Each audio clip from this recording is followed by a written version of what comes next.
வணக்கம். நீங்கள் இணைந்திருப்பது சமூகத்தின் மதிய நேர பிரதான செய்திகளோடு இணைந்து கொள்ளும் நான் புஷ்பராஜா.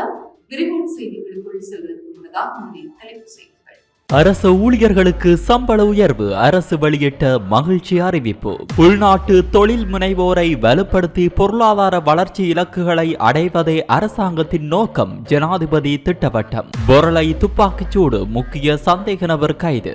மன்னார் காற்றாலை மின் உற்பத்தி திட்டம் தொடர்பில் ஆராய்வதற்கு நியமிக்கப்பட்ட குழுவின் அறிக்கை ஜனாதிபதி செயலகத்தில் கையளிப்பு. கிளிநொச்சி மத்திய பேருந்து நிலையத்தினுள் தனியார் வாகனங்கள் நுழைவதற்கு தடை. கற்கோவளத்தில் மீனவ வாடிகள் அடித்துடைக்கப்பட்டு தீ வைப்பு. வீதிக்கு வந்த மக்களால் பரபரப்பு. நேபாள பாராளுமன்றம் கலைப்பு, தேர்தல் திகதியும் அறிவிப்பு. நடுக்கடலில் மாணவர்களுடன் கவிழ்ந்த படகு, 86 பேர் உயிரிழப்பு. 80 பயணிகளுடன் சென்ற விமானத்தின் சக்கரம் தரையில் கலன்று விழுந்ததால் பதற்றம். இன்று பிற்பகல் கனமழைக்கு வாய்ப்பு, பலத்த காற்றும் வீசும் அபாயம், மக்களுக்கு எச்சரிக்கை. அரசு சேவையில் சம்பள உயர்வு தொடர்பான தேசிய கொள்கை உருவாக்கும் செயல்முறையை அரசாங்கம் ஆரம்பித்துள்ளது.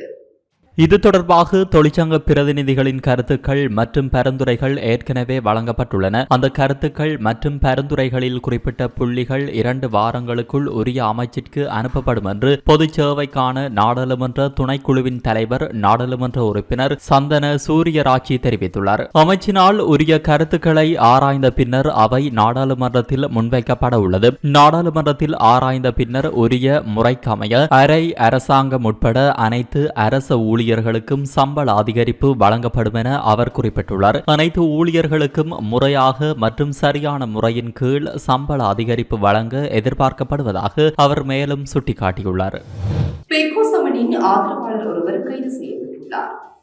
எம்பிலிப்பிட்டிய கங்கையாய பகுதியில் தடுத்து வைக்கப்பட்டிருந்த நிலையில் அவர் கைது செய்யப்பட்டுள்ளார். T56 ரக துப்பாக்கி, 2 மகசின்கள், 97 தோட்டாக்கள், ராணுவ சீருடையுடன் குறித்த நபர் கைது செய்யப்பட்டுள்ளதாக போலீசார் தெரிவித்தனர். இதேவேளை வத்தேகம நகரசபையின் முன்னாள் தலைவர் ரவீந்திர பண்டார மற்றும் அவரது நண்பர் லக்ஷித மனோஜ் வீரபாகு ஆகியோர் கைது செய்யப்பட்டுள்ளனர். சட்டவிரோதமான முறையில் வாகனங்களை இறக்குமதி செய்து மோசடி செய்த குற்றச்சாட்டில் இவர்கள் கைது செய்யப்பட்டுள்ளனர். கைது செய்யப்பட்டவர்களிடமிருந்து 2 சொகுசு ஜீப்களும் பறிமுதல் செய்யப்பட்டுள்ளதாக காவல்துறையினர் தெரிவிக்கின்றனர். பிரதான அனுசரணை வழங்குவோர் VT கேஷ் அண்ட் கேரி மற்றும் VT சூப்பர் ஸ்டோரின் ஓன் பிராண்டான கல்யாணி அன்னபூரணி பிராண்டின் சகலவிதமான பொருட்கள் மற்றும் இலங்கை இந்திய காய்கறிகள், பழ வகைகள், சிறு தானியங்கள், எண்ணெய் வகைகள், பூஜை பொருட்கள், அன்றாட வாழ்விற்கு தேவையான அனைத்து விதமான பொருட்களையும் ஒரே இடத்தில் பெற்றுக்கொள்ள இன்றைய நாடுங்கள். VT கேஷ் அண்ட் கேரி மற்றும் VT super store, Paris La Chapelle. Mannar காற்றாலை மின் உற்பத்தி திட்டம் மற்றும் கனியமடல் அகழ்வு தொடர்பில் ஆராய்வதற்கு நியமிக்கப்பட்ட நிபுணர் குழுவின் அறிக்கை ஜனாதிபதி செயலகத்தில் கையளிக்கப்பட்டுள்ளதாக எரிசக்தி அமைச்சர் தெரிவித்துள்ளது. ஜனாதிபதி செயலகத்திடமிருந்து கிடைக்கும் பதிலின் ஊடாக அடுத்த கட்ட நடவடிக்கை முன்னெடுக்கப்படும் என எரிசக்தி அமைச்சின் செயலாளர் DM உதயங்க ஹேமபால தெரிவித்துள்ளார். மன்னார் காற்றாலை மின் உற்பத்தி திட்டத்திற்கான நடவடிக்கை குறித்து ஜனாதிபதியால் 1 மாத கால அவகாசம் வழங்கப்பட்டிருந்த நிலையில் நேற்றுடன் அந்த கால அவகாசம் நிறைவடைந்தது. இந்த காலப்பகுதிக்குள் முன்னெடுக்கப்பட்ட நடவடிக்கைகள் குறித்து எரிசக்தி அமைச்சிடம் வினவிய போதே அமைச்சின் செயலாளர் அது குறித்து பதில் வழங்கினார். விடயம் தொடர்பில் அமைச்சர் உள்ளிட்ட அமைச்சினால் நியமிக்கப்பட்ட நிபுணர்கள் குழு அந்த பகுதிக்கு விஜயம் மேற்கொண்டு முன்னெடுக்கப்பட்ட விசாரணைகளின் தொகுப்பாக குறித்த அறிக்கை சமர்ப்பிக்கப்பட்டுள்ளது. அத்துடன் மேற்கொள்ளக்கூடிய நடவடிக்கை தொடர்பான எரிசக்தி அமைச்சின் பரிந்துரைகளும் அதில் உள்ளடக்கப்பட்டுள்ளதாக அமைச்சின் செயலாளர் குறிப்பிட்டுள்ளார். சூதாட்ட ஒழுங்குமுறை அதிகார சபை சட்டத்தின் ஊடாக சூதாட்டத்தை ஒழுங்குபடுத்துவதற்கான அதிகார சபை நிறுவும் அதிகாரம் வழங்கப்படும் என பொருளாதார அபிவிருத்தி பிரதி அமைச்சர் கலாநிதி அனர்ஜித் பெர்னாண்டோ தெரிவித்துள்ளார். இந்த சட்டம் குறித்து விசேட விளக்கம் அளிக்கும் போதே பிரதி அமைச்சர் இதனை குறிப்பிட்டுள்ளார். சூதாட்டத்தால் சமூகத்தில் ஏற்படக்கூடிய பாதகமான நிலைமைகளை ஆய்வு செய்து அது தொடர்பாக விதிமுறைகளை வெளியிட அதிகார சபைக்கு அதிகாரங்களை வழங்கும் என்று அவர் சுட்டிக்காட்டியுள்ளார். அனைத்து சட்டங்களையும் ஒரே இடத்திற்கு கொண்டு வந்து அதிகார சபை நிறுவுவது சூதாட்ட ஒழுங்குமுறை அதிகார சபை சட்டத்தின் ஊடாக பிரதானமாக அதிகாரங்களை வழங்குவதாகும். அந்த அதிகார சபை கெசினோ சூதாட்டத்திற்கு 2 உரிமங்களை சலுகைகளை வழங்கும் என்று இது அர்த்தப்படுத்துவதில்லை. இது ஒழுங்குமுறை பற்றியது. அந்த ஒழுங்குமுறை அனைத்தையும் உள்ளடக்கியது. அந்த ஒழுங்குமுறையில் எந்த சூதாட்டங்களுக்கு அனுமதி வழங்குதல், அனுமதிக்கப்பட்டால் அதற்கு உட்பட்ட கட்டுப்பாடுகள், அத்துடன் கொடுக்கப்பட்ட உரிமத்தை நீக்குதல் அல்லது தடை செய்தல் போன்ற அனைத்து விடயங்களையும் இதன் கீழ் செய்ய முடியும் என அவர் கூறியுள்ளார்.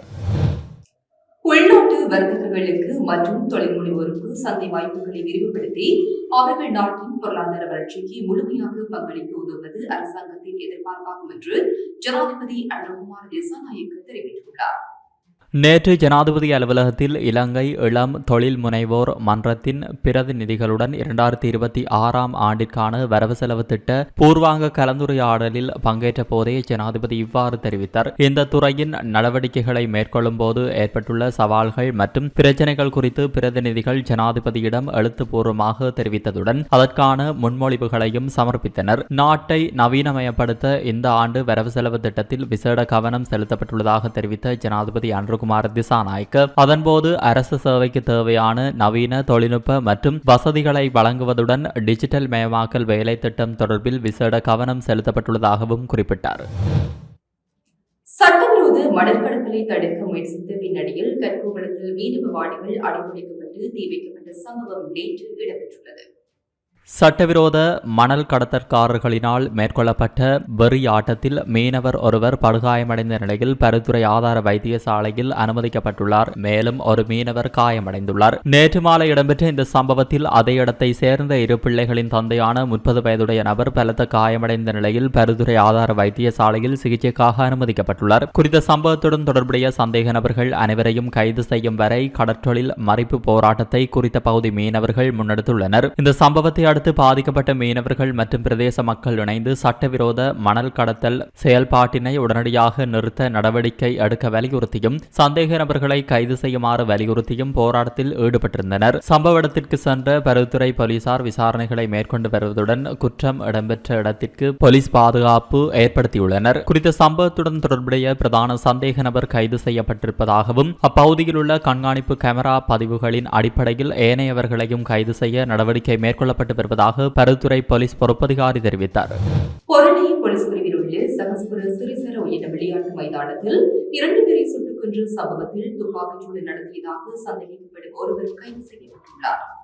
சந்தேக நபர் 10 கிராம் 710 மில்லிகிராம் ஐஸ் போதைப் பொருள் மற்றும் மோட்டார் சைக்கிளுடன் கைது செய்யப்பட்டு தமன போலீஸ் நிலையத்தில் ஒப்படைக்கப்பட்டதாக போலீசார் தெரிவித்தனர். கடந்த மாதம் 7ஆம் தேதி பொரலை போலீஸ் பிரிவில் உள்ள சஹஸ்புர சிறிசர உயன விளையாட்டு மைதானத்தில் 2 பேரை சுட்டுக் கொன்று 3 வரை காயப்படுத்திய குற்றம் குறித்து ஜெயவர்தனபுர போலீஸ் விசேட அதிரடிப்படையின் விசேட சுற்றிவளைப்பு பிரிவு விசாரணைகளை தொடங்கியது. அதன்படி நேற்று மதியம் தமன போலீஸ் பிரிவில் இந்த குற்றத்தில் துப்பாக்கிச்சூடு நடத்தியதாக சந்தேகிக்கப்படும் நபரை அந்த பிரிவின் அதிகாரிகள் கைது செய்தனர். சந்தேக நபர் அம்பாறை தமன பகுதியைச் சேர்ந்த 34 வயதானவர் என தெரிவிக்கப்பட்டுள்ளது. இதுவரை நடத்தப்பட்ட விசாரணையில் சந்தேக நபர் முன்னர் இலங்கை இராணுவத்தில் பணியாற்றியவர் என்றும் 2015ஆம் ஆண்டு இராணுவத்திலிருந்து தப்பிச் சென்றவர் என்றும் தெரிய வந்துள்ளது. சம்பவம் குறித்து தமன போலீசார் மேலதிக விசாரணைகளை முன்னெடுத்துள்ளனர்.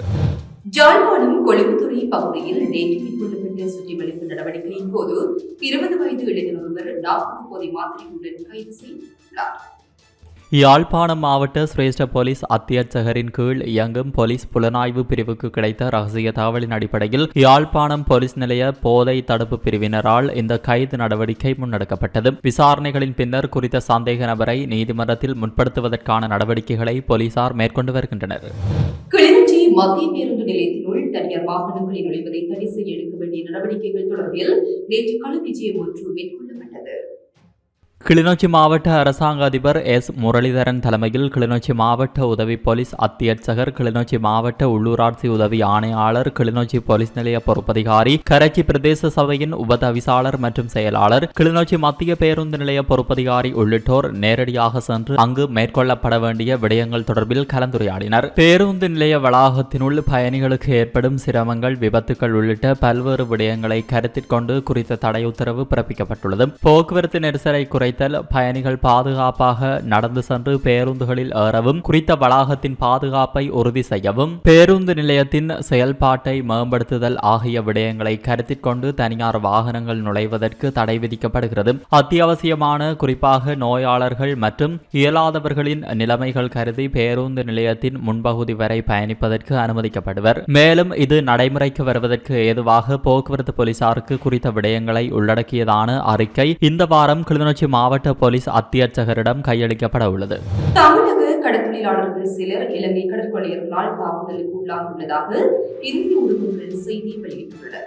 நாகை மாவட்டம் வேளாங்கண்ணி அருகே உள்ள செருதூர் கிராமத்திலிருந்து கடந்த 11ஆம் தேதி ஃபைபர் படகுகளில் 12 கடற்தொழிலாளர்கள் கடற்றொழில் நடவடிக்கைக்கு சென்றனர். வேதாரண்யத்திற்கு தென்கிழக்கே சுமார் 15 கடல் மைல் தொலைவில் அவர்கள் கடற்றொழில் நடவடிக்கையில் ஈடுபட்டிருந்த போது அங்கு வந்த கடற்கொள்ளையர்களால் தாக்குதல் நடத்தப்பட்டதாக குறிப்பிடப்பட்டுள்ளது. அத்துடன் கடற்றொழிலாளர்களிடமிருந்து கையடக்க தொலைபேசி, வெள்ளி ஆபரணங்கள், வலைகள், மீன்கள் உட்பட பல லட்சம் பெறுமதியான கடற்றொழில் உபகரணங்களையும் தாக்குதல் நடத்தியவர்கள் எடுத்து சென்றதாக தெரிவிக்கப்பட்டுள்ளது. குறித்த தாக்குதலில் 7 கடற்றொழிலாளர்கள் காயமடைந்துள்ளதாக தெரிவிக்கப்பட்டுள்ளது.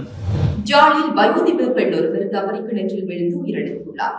தொல்புரம் கிழக்கு சுழிபுரம் பகுதியைச் சேர்ந்த ராமமூர்த்தி சீதாலட்சுமி என்பவரை இவ்வாறு நேற்றைய தினம் உயிரிழந்துள்ளார். இதுகுறித்து மேலும் தெரிய வருகையில் குறித்த பெண் நேற்று காலை கிணற்றில் இருந்து தண்ணீர் எடுத்த வேளை தவறி விழுந்து உயிரிழந்துள்ளார். அவரது சடலம் மீதான மரண விசாரணைகளை திடீர் மரண விசாரணை அதிகாரி ஜெயபாலசிங்கம் மேற்கொண்டார்.